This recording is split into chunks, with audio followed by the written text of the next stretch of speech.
Ito bang New Year? Kayo ba'y tumalon? Sino mga tumalon? Ayan. Tumangkad ba kayo?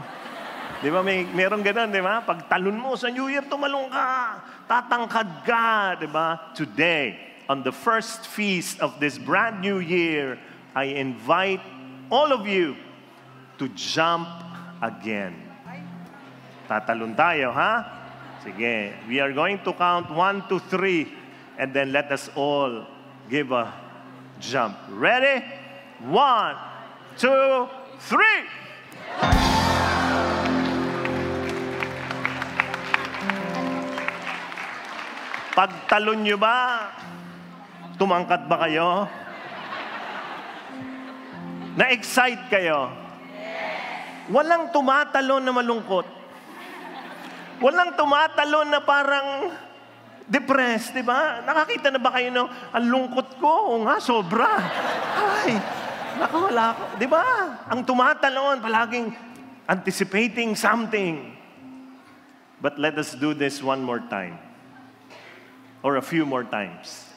Let us jump again. But this time, I want you to jump shouting a word.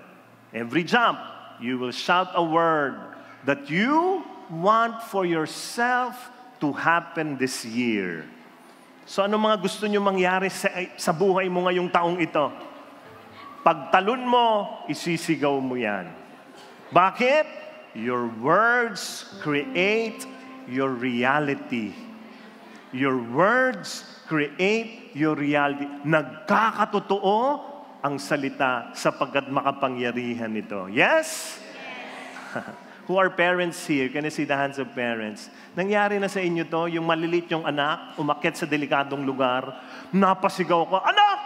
Mahulog ka! Nahulog nga. Makapangyarihan ng salita. Kaya ngayon, pagtalon mo, isisigaw mo yung gusto mo mangyari sa iyo ngayong taong ito. Talon ka ulit, isisigaw mo yung susunod, kung ano man. Example, pagtalon mo, sigaw mo, happy. Oh, yun. Gusto mo maging masaya. Talon ka, healthy. Yeah. Holy. Talon ka, handsome. Kung gusto mo yon, ha? Talon ka, gusto mo, I want to be rich. Rich, ganon. Radical, ganyan. Talon ka, boyfriend, ganon. Tapos bumaksa ka doon sa katabi mo. Yeah! Yan ang mahalaga, ha? Imagine mo, kung yung gusto mo nandun sa malayo, talong ka palayo sa kanya, papunta, di ba? Anything. Gusto mo magpapayat, ilang pounds, talong ka. Di ba? 60 pounds, yun lang. Waistline, 21, ganon. Because your words create your reality. We're going to do this 5 times. 5 talon, 5 nais niyong mangyari sa iyong buhay ngayong taong ito. Alright? Are you ready? Tingnan niyo yung katabi niyo, tanong mo sa kanya, are you ready?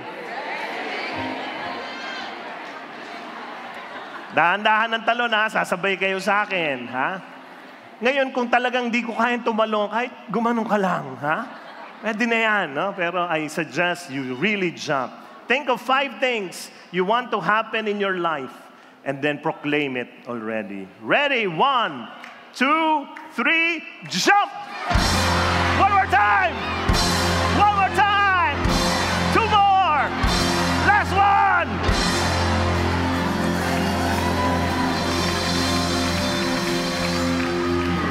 Woo! Ilang ginawa natin? 5. Gusto dagdagan ng asawa ko, talagang 5, 6 kami. Sila Lane, may bagong style yan. Diyan ko kinuha itong gagawin natin eh. Tinitignan ko siya lately. Pagkain nila Lane, tapos na kami kumain, tumatalon siya. Ay, kung ginagawa mo, ganyan daw ngayon, para yung fat mawala.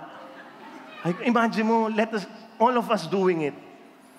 Kunyari, kumain kayo sa restaurant after the feast. Imagine kayong lahat, buong pamilya, tayo. Nagbayad ka na, hindi pa. Labas na kayo, di ba? Question.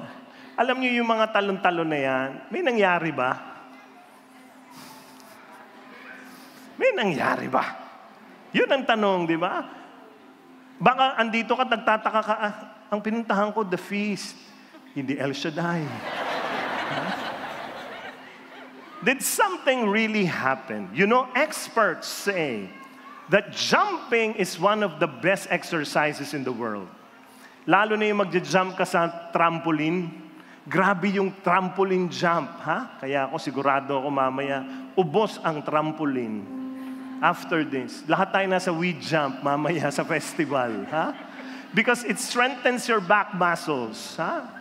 It rebuilds bone tissues. Ano pa? Preventing osteoporosis. What else? It increases oxygen to your cells and increases elasticity. Parang may facelift ka bigla. Grabe. Scientific yan. But my point is this. Something happens when you jump. What happens? Ask me what?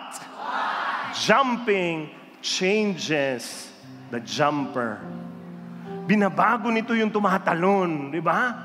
Just like jumping, there are days when hope seems useless. Wala na akong pag-asa. No? What you need for did not happen.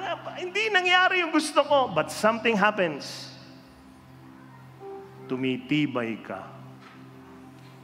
Kaya bumabangon tayo kagad. Bumaksak, bangon. Last year yun, tapos na. Listen, your past ended last night. Today is a brand new day. Jump again. Hope again. At dahil tumitibay ka, naniniwala ka that something good is going to happen to you. Something good. And as our tradition here at the feast, we sing this every first feast of the year, and then we claim it because there is power in our words.